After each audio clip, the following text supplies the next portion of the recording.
tidak ada lagi pembatasan modal minimum. Pembentukan koperasi juga dipermudah, jumlahnya hanya 9 orang saja. Koperasi sudah bisa dibentuk. Kita harapkan akan semakin banyak koperasi-koperasi di tanah air.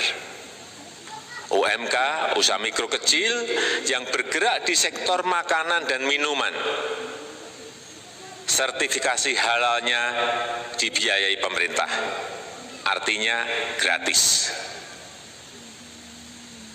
Izin kapal nelayan penangkap ikan misalnya, hanya ke unit kerja kementerian mengajukan ke Kementerian KKP, Kementerian Perhubungan, dan instansi-instansi yang lain.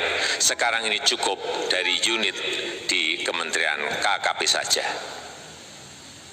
Ketiga, Undang-Undang Cipta Kerja ini akan mendukung upaya pencegahan dan pemberantasan korupsi.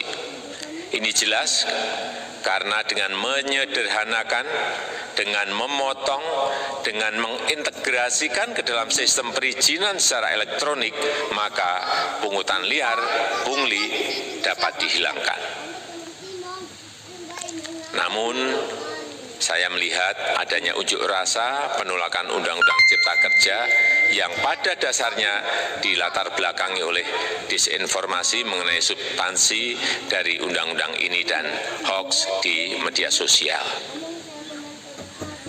Saya ambil contoh, ada informasi yang menyebut tentang penghapusan UMP, UMK, upah minimum kota kabupaten, UMSP, upah minimum sektoral provinsi. Hal ini tidak benar, karena faktanya upah minimum regional UMR tetap ada. Ada juga yang menyebutkan bahwa upah minimum dihitung per jam. Ini juga tidak benar. Tidak ada perubahan dengan sistem yang sekarang. Upah bisa dihitung berdasarkan waktu dan berdasarkan hasil. Kemudian adanya kabar yang menyebutkan bahwa semua cuti sakit, cuti kawinan, cuti khitanan, cuti baptis, cuti kematian, cuti melahirkan dihapuskan dan tidak ada kompensasinya. Saya tegaskan juga ini tidak benar. Hak cuti tetap ada dan dijamin. Kemudian apakah perusahaan bisa mem-PHK kapanpun secara sepihak? Ini juga tidak benar. Yang benar, perusahaan tidak bisa mem-PHK secara sepihak. Kemudian juga pertanyaan mengenai benarkah jaminan sosial dan kesejahteraan lainnya hilang. Yang benar, jaminan sosial tetap ada. Yang juga sering diberitakan tidak benar adalah mengenai dihapusnya AMDAL, analisis mengenai dampak lingkungan. Itu juga tidak benar. AMDAL tetap ada. Bagi industri besar harus studi AMDAL yang ketat, tetapi bagi UMKM lebih ditekankan pada pendampingan dan pengawasan.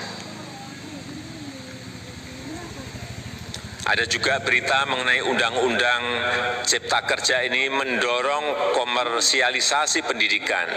Ini juga formal di kawasan ekonomi khusus di KEK.